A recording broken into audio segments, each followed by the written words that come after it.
My name is Sharon Wiggins, and I've served 18 and a half years of a life sentence. Lifers who come to you and say, well, why should I try? You know, nobody's ever going to listen. Nobody's ever going to let you out. Number 1. Sharon Wiggins. At just 17 years old, Sharon Wiggins became one of the most infamous names in Pennsylvania's prison system. It was August 1968 when she and 2 male accomplices, also teenagers, attempted to rob a bank in York, Pennsylvania. Their plan? Take the money and run. But the robbery went tragically wrong. A bank employee was shot and killed. Sharon didn't pull the trigger, but under Pennsylvania law, accomplice liability made her just as guilty as the gunman. She was sentenced to death. A teenage girl, black, poor, and barely out of childhood, condemned to die in a system that rarely offered redemption to someone like her. Eventually, her sentence was commuted to life without parole, and she became one of the longest-serving female lifers in the state. Over the decades, Sharon transformed behind bars. She became a mentor, an educator, and a voice for reform inside SCI Muncie. Inmates and staff alike described her as compassionate and fiercely intelligent. She earned a college degree, helped others do the same, and led initiatives that changed prison culture. Still, no matter how much she changed, the system never did. In 2013, after 45 years behind bars, Sharon Wiggins died of a heart attack. Still a prisoner, still serving the sentence handed down to a teenager in 1969. Her case remains a haunting example of how youth, circumstance, and justice collided in a way that offered no way out. Number 2. Lisa Snyder. County mother was found guilty of killing her 2 young children by hanging them in the basement of their home. We're very pleased that Lisa Snyder will never see the light of day, and she will spend the rest of her life in a jail where she belongs. 41-year-old Lisa Snyder is guilty of 2 counts of first-degree murder. It was a case that sent shockwaves across Pennsylvania and beyond. On September 23, 2019, Lisa Snyder dialed 911 from her home in Berks County. Her voice was calm. Too calm. She told the dispatcher she had found her 2 young children, 8-year-old Connor and 4-year-old Brinley, hanging from a basement support beam, lifeless. Snyder claimed her son had been bullied at school and had taken his little sister with him in a murder-suicide. But the scene told a different story. From the start, investigators were skeptical. The mechanics of the scene didn't align with what a child could do. The positioning of the bodies, the dog leash used as a hanging tool, the chilling absence of emotion in Snyder's voice. Within days, detectives began pulling apart her story. Search warrants revealed Snyder had made disturbing Google searches in the days leading up to the children's deaths. She'd looked up hanging yourself and how to kill 2 people. She'd also searched for carbon monoxide poisoning and visited a website that discussed child murder methods. On social media, she'd posted cryptic messages about struggling with parenting and being overwhelmed. The most damning discovery? She had taken sexually explicit photographs of the family dog just days before the murders. Prosecutors described a mother with deep emotional instability and a twisted psychological profile. Someone who, when faced with the responsibilities of parenthood, responded not with love or surrender, but with annihilation. Lisa Snyder was charged with 2 counts of first-degree murder, as well as sexual abuse of animals and other related offenses. Her trial painted a picture of premeditation, resentment, and a need for control. The jury deliberated carefully and ultimately returned a guilty verdict. She was sentenced to life in prison without the possibility of parole. Snyder now resides in the Pennsylvania prison system, her name permanently etched in the state's darkest criminal records. A mother, a manipulator, and a murderer, her case remains one of the most disturbing examples of filicide cloaked in deception. Tabitha Buck, it was supposed to be the happiest night of a teenager's life, prom night. But on the evening of April 27, 1992, in Lancaster County, Pennsylvania, that night turned into a scene of unimaginable horror. That was the night 16-year-old Laurie Show was brutally murdered in her own home. And one of the people responsible was another teenage girl, Tabitha Buck. At the center of it all was a tangled web of jealousy, teenage obsession, and revenge. Laurie had previously dated a boy named Lawrence Butch Yunkin. When their relationship ended, Butch began dating another girl, 18-year-old Lisa Michelle Lambert. But Lisa saw Laurie not just as an ex-girlfriend, but as a threat. She became fixated on punishing Laurie for perceived interference, convinced she had ruined her relationship. And standing beside her during that descent into violence was her friend, Tabitha Buck. On that morning, Laurie's mother left briefly to run an errand. In that small window of time, Lambert and Buck forced their way into the apartment. Armed with a kitchen knife and a plan, the two girls cornered Laurie in her bedroom. Neighbors later recalled hearing muffled screams. When Laurie's mother returned, she found her daughter barely alive, her throat slashed and body covered in stab wounds. Laurie died shortly after. Her final words identified Michelle as her attacker. Tabitha Buck was quickly arrested and charged as an accomplice. Though she claimed she didn't deliver the fatal blow, the court saw it differently. Prosecutors argued she was fully complicit. She had helped plan the attack, brought the weapon, and held Laurie down. In 1992, Buck was convicted of first-degree murder and sentenced to life in prison without parole. Lisa Lambert was also convicted in a separate trial. For decades, Buck's name has remained tied to the darkest form of peer pressure, when loyalty turns into violence and friendship becomes a mask for premeditated brutality. She remains incarcerated in Pennsylvania, her life sentence a permanent reminder that cruelty isn't always born in adulthood. Sometimes it's written in jealousy and teenage rage. Number 4. Patricia Rorrer. The year was 1997, and what began as a missing persons case in Catasauqua, Pennsylvania, would soon unravel into a cold-blooded double homicide that shocked the Lehigh Valley. Joann Katrinak, a 26-year-old new mother, and her 3-month-old son, Alex, vanished without a trace. Friends and family were alarmed when Joann failed to show up for plans, and even more so when they found her car abandoned with no sign of a struggle, only an eerie silence. For months, the case went cold. But then, in a rural patch of woods in Heidelberg Township, their bodies were discovered. Joann had been brutally beaten and shot. Baby Alex, horrifyingly, had been left to die from exposure. The scene was beyond tragic. It was monstrous. But who could carry out such a crime? Suspicion turned toward Patricia Rorrer, an ex-girlfriend of Joann's husband, Andrew Katrinak. Rorrer had a history with him, and investigators believed that wasn't something she was willing to let go of. Phone records, hair samples, and circumstantial evidence began to align. The key break came from DNA testing of hair found at the crime scene, which prosecutors said matched Rorrer's. That evidence, paired with motive and opportunity, led to her arrest and eventual conviction. At trial, Rorrer maintained her innocence, but the jury didn't believe her. They saw a story of revenge and obsession, a woman unable to accept that her former partner had moved on and started a family. In 1998, Patricia Rorrer was sentenced to life in prison without the possibility of parole. Over the years, her case has been the subject of legal challenges, books, and even true crime documentaries. Some have questioned the strength of the DNA evidence. Others argue she was framed. But in the eyes of the court, the case remains closed. A mother and child are gone, and Patricia Rorrer remains behind bars in Pennsylvania, serving a life sentence for a crime that tore a family and a community apart. Peggy Miller. In the quiet Pennsylvania town of Altoona during the early 1990s, the brutal death of a young child revealed one of the most horrifying cases of prolonged abuse the state had ever seen. The victim was 5-year-old Brian Hardinger, a boy whose short life was defined by pain, neglect, and silent suffering inside a home that was supposed to protect him. The woman at the center of it all was his own mother, Peggy Miller. To the outside world, Peggy appeared as just another struggling single parent. But behind closed doors, authorities would uncover a household where punishment had spiraled into torture.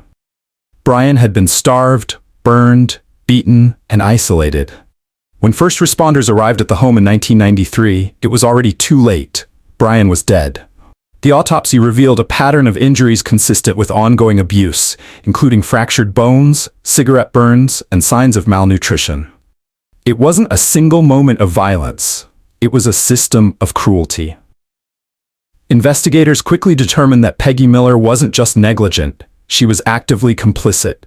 She had inflicted the abuse, sometimes with the help of her boyfriend, and then failed to seek medical help as the child deteriorated. Even when neighbors noticed signs of neglect, they were unaware of how severe the situation had become. When the truth came out, it was described by prosecutors as one of the most disturbing child abuse cases in Blair County's history. In 1994, Peggy Miller was tried and convicted of first-degree murder and endangering the welfare of a child. The court rejected all pleas for leniency. The jury didn't see a mother. They saw a monster.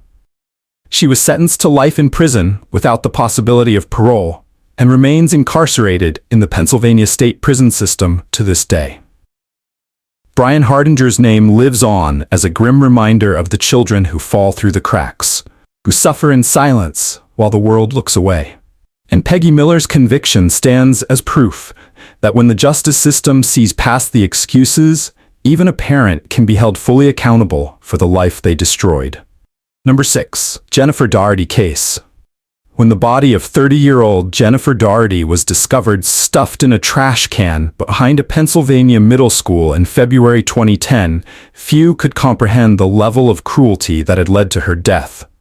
Jennifer wasn't just a murder victim. She was a mentally disabled woman who thought she had found friendship. Instead, she walked into a trap set by people she trusted and never walked out. The crime took place in Greensburg, a small city in Westmoreland County. Jennifer had traveled from Mount Pleasant for what she believed would be a fun visit with friends. But what unfolded inside a second-floor apartment was a 6-person conspiracy, now infamously referred to as the Greensburg Six. The group lured her in, tortured her for over 36 hours, and ultimately killed her, all while documenting their sadistic acts in journals and text messages. Among those convicted was Amber Meidinger, one of the women in the group, who admitted to playing a key role in both the abuse and the final, fatal actions. The group beat Jennifer, forced her to consume urine and medication, shaved her head, and mocked her appearance, all under the guise of teaching her a lesson. Eventually, she was stabbed repeatedly and strangled. Her body was then wrapped in plastic Christmas decorations and dumped like garbage. Prosecutors painted a picture of manipulation, groupthink, and remorseless cruelty, with Amber and the others taking part in what they called a murder fantasy brought to life. During trial, the defense attempted to highlight Amber's low IQ and her influence under the group's ringleader, but the jury didn't buy it. She was convicted of second-degree murder and conspiracy and sentenced to life in prison without the possibility of parole. Jennifer Daugherty's story sparked public outrage and heartbreak across Pennsylvania. She had written in her journal just days before her death, "I am going to make new friends and be happy." That simple wish, so human, so innocent, was met with evil. And for Amber Meidinger and the others, the state's life sentences stand as an unforgiving answer to the question, what happens when friendship becomes betrayal and kindness is repaid with violence? Number 7. Peggy DiNino. Peggy DiNino was not the kind of name that raised alarms until her role in one of Pennsylvania's most disturbing child neglect cases came to light. In 2014, DiNino was sentenced to life in prison for her role in the death of her 9-year-old disabled granddaughter, Sharon, whose body told a story of slow, invisible suffering. Living in West Reading, DiNino was the girl's legal guardian, but what unfolded behind closed doors revealed a horrifying level of medical neglect, emotional abandonment, and systemic failure. Sharon suffered from severe cerebral palsy and was unable to care for herself. She relied on those around her for basic survival. But what she received instead was silence. According to investigators, Sharon was found malnourished, covered in bed sores, and lying in a filthy room with no sign of recent care. Her condition had deteriorated over months, possibly even years. She had not seen a doctor or medical professional in over 15 months, despite having clear special needs. When emergency responders finally arrived, it was too late. The girl died shortly after being found in June 2013. Prosecutors charged DiNino not with a momentary lapse, but with a pattern of gross neglect that constituted criminal homicide. During trial, jurors were shown photos of the child's living conditions and heard testimony from nurses, teachers, and neighbors who had raised concerns that went largely ignored. The defense attempted to argue that DiNino was overwhelmed and under-resourced. But the court saw through the excuse. Her complete lack of effort to seek help or even call for assistance as Shantaya's health declined was interpreted as a choice. In 2014, DiNino was convicted of third-degree murder and sentenced to life without parole. The judge made clear, negligence can be as deadly as violence and just as deserving of a life sentence. The case of Peggy DiNino became a chilling reminder that evil doesn't always arrive with a weapon in hand. Sometimes it appears in the form of inaction, of silence, of choosing to look away when someone helpless is dying slowly in front of you. Shantaya didn't die in a single moment. She died over time, and now her grandmother will live out her days behind bars, one quiet day at a time. Number 8. Carolyn King. In 1999, the city of Philadelphia was rocked by a case so heart-wrenching it left even seasoned detectives shaken. At the center of it all was Carolyn King, a mother whose name would become synonymous with unthinkable betrayal. Her crime wasn't driven by a sudden outburst or mental break. It was deliberate, prolonged, and horrifying. The victim was her 10-year-old son, Michael, a child with autism whose only real crime was needing more patience and care than she was willing to give. What unfolded inside their row home was a routine of relentless physical abuse, starvation, and emotional torture. Witnesses later said Michael had bruises that never seemed to heal, and neighbors had reported hearing disturbing sounds from the home. But no one stepped in. In early 1999, Michael was found dead in the home, his body showing signs of long-term abuse and severe malnourishment. His weight was shockingly low for a child his age. He had been struck with objects, denied food for days, and locked in rooms alone. According to prosecutors, Carolyn not only beat her son with belts and cords, she watched him deteriorate without once calling for medical help. It was not just murder, it was torture. At trial, King showed little remorse. Her defense team argued for a reduced charge, citing stress and mental health struggles. But the jury was unmoved. The details of Michael's suffering were too graphic, too long-standing, and too avoidable. In the end, she was found guilty of first-degree murder and sentenced to life in prison without the possibility of parole. Carolyn King's case stands as a stark warning about what happens when society fails to protect its most vulnerable, and when the very person who should be a child's shield becomes the source of their greatest pain. Today, she sits in a Pennsylvania women's correctional facility, her name etched in the state's darkest criminal history. And Michael, the boy she failed so completely, is remembered not just as a victim, but as a symbol of a system that must do better. Number 9. Leslie Mazzochetti. By the year 2000, Pennsylvania authorities had seen their share of domestic violence and family tragedies. But the case of Leslie Mazzochetti stood out, not just because of the crime itself, but because of the cold, calculated way it was planned. This wasn't a crime of passion. It was a murder for hire, ordered by a woman who wanted her ex-husband gone and would stop at nothing to make it happen. Leslie and her ex-husband, Frank Mazzochetti, had a bitter divorce filled with custody battles and financial disagreements. But rather than settle her disputes through court, Leslie took a darker route. She offered a $10,000 payment to two men she barely knew, giving them a photograph of Frank, details about his routine, and instructions to make the murder look like a robbery gone wrong. On a cold March night in 2000, the plan was carried out. Frank was ambushed outside his Bucks County home, shot multiple times in the chest. His body was found just feet from his car. At first, police thought it was random, until one of the hitmen got arrested on unrelated charges and started talking. What unraveled was a murder conspiracy with Leslie at the center, orchestrating the entire thing from her home and trying to cover her tracks. During trial, prosecutors presented damning phone records, testimonies, and financial transactions that traced the deal straight back to Leslie. Her defense claimed she had been manipulated by the men and never meant for Frank to die. But the evidence told a different story. The jury found her guilty of first-degree murder and criminal conspiracy.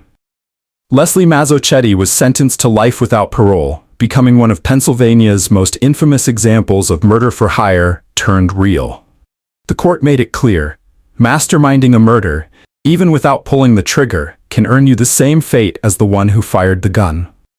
Frank Mazzochetti lost his life because someone he once loved wanted revenge more than resolution.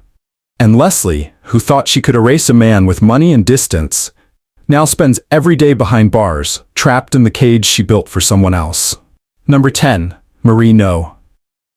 In the quiet neighborhoods of Philadelphia, few suspected that one of the most chilling cases of serial child deaths in U.S. history was unfolding behind closed doors. For decades, Marie No was seen as a grieving mother, until the truth emerged.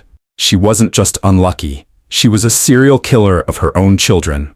Between 1949 and 1968, Marie gave birth to 10 children. 8 of them died under mysterious circumstances, all before reaching the age of 2. Each death was attributed to natural causes or crib death, which at the time lacked the medical clarity we have today. But as years passed and patterns emerged, suspicions began to grow, especially after a 1998 Philadelphia Magazine article reopened the cold case. Following the renewed scrutiny, Marie was interviewed by police and ultimately confessed. In haunting detail, she admitted to smothering 8 of her infants in their cribs, usually with a pillow or blanket. Her reasons ranged from stress to resentment to a disturbing inability to bond with her babies. There was no single trigger, only a pattern of quiet, calculated suffocation, repeated over nearly 2 decades. When charged in 1999, Marie was already in her 70s. The court faced a difficult decision. How do you sentence an elderly woman for crimes so horrific, yet so far removed in time? In the end, she struck a plea deal and was sentenced to 20 years of house arrest and probation, avoiding prison due to her age and health. But the legacy of her crime still sends shivers down the spine of Pennsylvania's legal history. Her case reshaped how investigators view repeated infant deaths in families and led to changes in how sudden infant death syndrome (SIDS) is evaluated in forensic cases. Marie No wasn't some shadowy monster. She was a wife, a neighbor, a woman people pitied. And that's what makes her case even more terrifying, because sometimes the most evil acts hide behind the softest faces. Number 11. Megan Haines. When you check into a care facility, you expect compassion, dignity, safety. But in 2015, the people of Pennsylvania were horrified to learn that inside the walls of a senior care home, a trusted nurse had turned deadly. Her name was Megan Haines, and her crime shattered the very foundation of trust between patient and caregiver. Haines worked as a licensed practical nurse at a nursing home in Scranton, Pennsylvania. Her job was to care for the elderly and vulnerable, those too weak to advocate for themselves. But beneath her calm demeanor was something darker. A woman described by coworkers as cold, resentful, and quick to anger. And when 2 residents filed complaints against her for poor treatment, Megan didn't just retaliate with attitude, she retaliated with murder. According to prosecutors, Haines deliberately injected 2 elderly women with lethal doses of insulin, knowing full well it could kill them, especially given neither patient was diabetic. The women, ages 97 and 88, died within hours. It was a silent act of revenge, a premeditated double homicide, committed by someone who was supposed to help them live out their final days in peace. The case quickly drew media attention. Haines denied any wrongdoing, but the evidence was damning. Toxicology reports confirmed insulin overdose, and security footage placed her with the victims during the critical time frame. Even more disturbing were her internet searches about insulin's lethality. The jury deliberated only a short time before convicting her of 2 counts of first-degree murder. Megan Haines was sentenced to 2 life terms without the possibility of parole. Today, she sits behind bars as one of Pennsylvania's most chilling examples of trusted hands turned fatal. Her case reminds us, evil doesn't always come with a weapon. Sometimes it comes with a smile, a stethoscope, and a name tag that says nurse. Number 12. Barbara Rogers. In July of 2017, a 911 call from rural Coolbaugh Township, Pennsylvania sent shockwaves through Monroe County. On the other end of the line was a woman sobbing, saying her boyfriend had been shot in the head, but that he had asked for it. The woman was Barbara Rogers, and what followed was a tangled case of internet cults, mind control, and murder. Rogers claimed that her boyfriend, Stephen Mineo, was deeply involved in an online cult-like movement fixated on conspiracy theories about alien reptiles and government mind control. The group, often referred to as the Sherry Shriner cult, had splintered, and Mineo believed he was being targeted by members of it, including its leader. According to Barbara, Stephen had grown increasingly paranoid and distressed.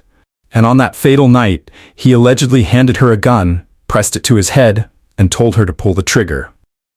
But police weren't convinced.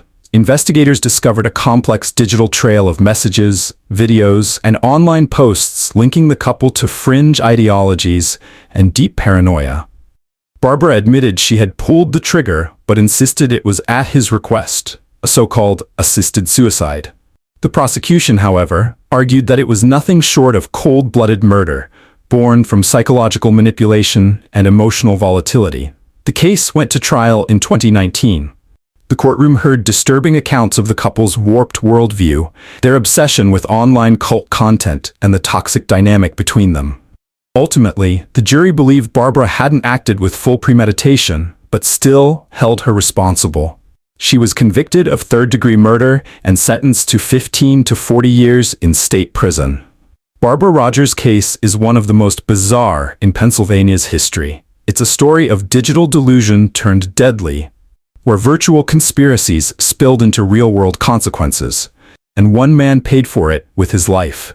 It serves as a chilling reminder that not all cults require compounds or robes. Some start in comment sections and private message boards, infecting minds until fantasy and violence become inseparable.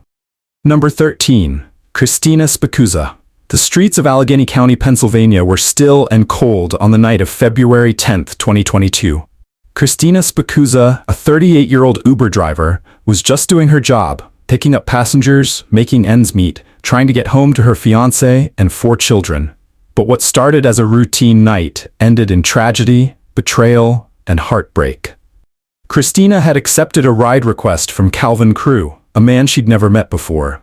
As she drove through the Pittsburgh suburbs, dashcam footage would later reveal the unthinkable. Crew pulled a gun on Christina from the back seat, demanding control of her vehicle. "I have a family," she pleaded. "I'm begging you." But the gun never left her head. What followed was a nightmare. Investigators believe Crew forced Christina to drive around for nearly an hour, searching for ATM locations and planning how to cover his tracks.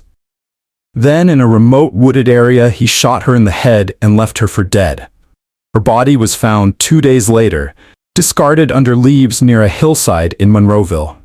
The murder sent shockwaves across the state and beyond. Christina wasn't just a name in the news, she was a mother, a partner, a daughter, and a woman doing her best to provide. Surveillance footage, dashcam recordings, and digital evidence all led to Crew's arrest. He was charged with criminal homicide, robbery, and tampering with evidence. Though the case against Crew is ongoing, Christina's name has already become a symbol of a deeper issue: the vulnerability of gig workers, especially women, who work long hours alone, trusting that each rider will treat them with basic decency. Christina Spicuzza wasn't a criminal, but her tragic death belongs in any conversation about justice, violence, and the invisible risks so many face just trying to get through the day. Her final words, "I'm begging you, I have a family," echo as a haunting reminder of how quickly trust can be shattered and how precious a life can be. What do these stories reveal about the women behind the walls of Pennsylvania's most secure prisons? They show us that evil doesn't always look the way we expect. It can wear a nurse's uniform, carry a diaper bag, drive a rideshare, or smile from behind a camera. From cold-blooded revenge to twisted ideology, mental illness to calculated cruelty, each of these women crossed a line that can't be uncrossed. And in doing so, they left families broken, communities shaken, and justice forever changed. Some acted out of desperation, others out of manipulation, rage, or delusion. But the result was always the same: lives lost, pain delivered, and futures erased. And while many of these women may spend the rest of their lives behind bars, their names continue to echo through courtrooms, news headlines, and whispered conversations about the darkest corners of human nature. But now, we want to hear from you. Which of these cases shocked you the most? Do you believe any of them deserve a second chance? Or are some crimes simply unforgivable? Let us know in the comments below. Your voice matters here. And if you want more true crime stories that go beyond the headlines, don't forget to like this video, Share it with others and subscribe to the channel so you never miss what comes next. Because the truth doesn't hide forever. And we'll be here when it comes to light.